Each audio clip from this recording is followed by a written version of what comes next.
Salam. Alors, en ce qui concerne les systèmes de contreventement, selon le règlement RPA 99 version 2003, c'est-à-dire la réglementation parasismique algérienne, donc on va voir quels sont les différents systèmes de contreventement donnés par ce règlement et on va prendre le cas des structures en béton armé.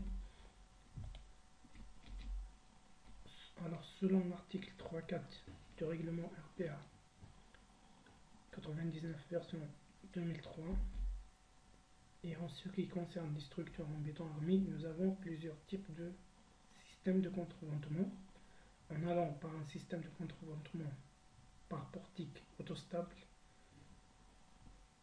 avec ou sans remplissage en maçonnerie rigide, un système de contreventement par des voiles porteurs, par un noyau rigide, c'est-à-dire un noyau de voile, ou bien ce qu'on appelle un noyau central, un système de contreventement mixte, c'est-à-dire composé de voiles de contreventement ainsi que de portiques avec justification d'interaction. On va voir, c'est-à-dire les systèmes qui nous intéressent dans notre cas tout à l'heure. Un système en portique contreventé par des voiles, un système en pendule inverse ou bien un système en console verticale. Ce sont donc tous les systèmes qui concernent les structures en béton armé. Maintenant, puisque nous avons le cas d'une structure en R+8 plus sol, donc nous allons choisir l'un des trois systèmes les plus utilisés, notamment dans la zone du nord algérien, où sera implantée notre structure. Donc, ces systèmes sont comme suit: un système par des voiles, c'est-à-dire un système de contreventement par des voiles porteurs, un système contreventé par des voiles ainsi que des portiques avec justification d'interaction, un système en portique contreventé par voile. Donc, concernant le système contreventé par des voiles porteurs, donc ce système, il est soit composé par des voiles ou bien des voiles plus des portiques, où les voiles vont reprendre plus de 20% de la charge verticale. C'est-à-dire, c'est les voiles qui reprennent la charge verticale, alors que on sait tous que les voiles sont conçus pour reprendre l'effort sismique principalement, mais dans le cas où nous avons notre système de voile de contreventement qui reprend plus de 20%, c'est-à-dire il reprend une grande partie des charges verticales, ajoutées à la totalité de la charge horizontale, c'est-à-dire le voile porteur, il est conçu déjà pas pour reprendre la charge horizontale, et en plus de ça, il reprend une grande partie des charges verticales, ou bien une partie qui dépasse 20%.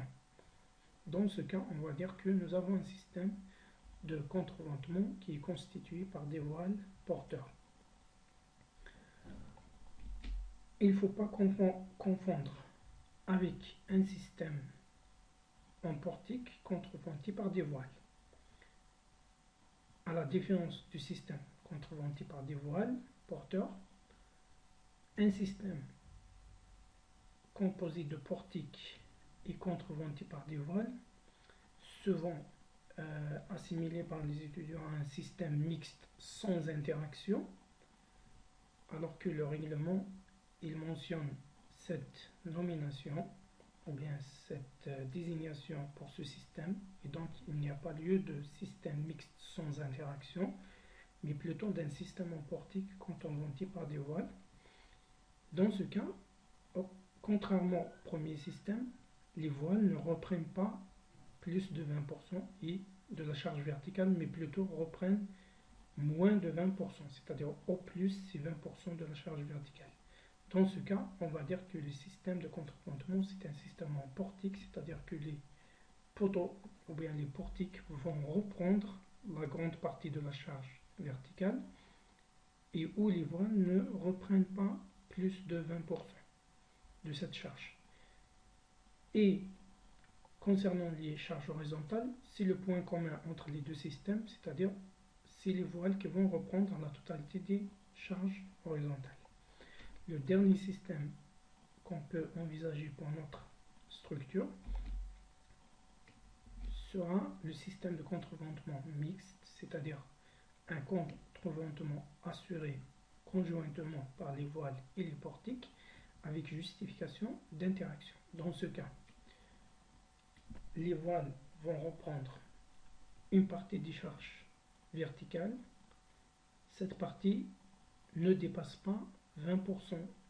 C'est comme le cas du système en portique, contreventé par des voiles.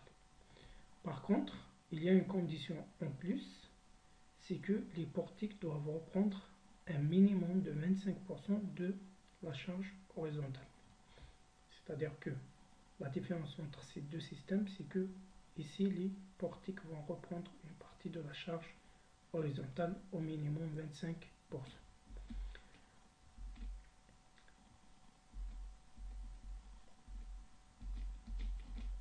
Maintenant, en ce qui concerne le facteur d'amortissement, puisque nous sommes dans le cas des structures en béton armé, donc voici les valeurs à prendre en considération. Si nous sommes dans le système de contreventement par des voiles porteurs ou bien par des voiles, par des portiques et des voiles, ou bien dans un système en portique contreventé par des voiles, on aura à utiliser l'une des trois valeurs qui sont données par le règlement et il n'y a aucune autre valeur qui sera acceptée ou bien qui est envisageable. Seules ces trois données par le règlement parasismique algérien. Donc, certainement que nous avons un système de remplissage dense, c'est-à-dire que la valeur de 6 n'est pas utilisable. Et donc, maintenant, puisque nous aurons certainement des voiles de contreventement, donc il n'y a pas lieu d'utiliser la valeur 7 qui concerne uniquement le cas des portiques où le système est contreventé uniquement par des portiques. Donc, dans notre cas, que ce soit un système de contreventement par des voiles porteurs ou bien un système mixte ou bien un système en portique contreventé par voile, la seule valeur qui est mentionnée par le règlement, c'est celle des structures en béton armé qui comportent des voiles ou bien des murs, et donc c'est la valeur de 10%.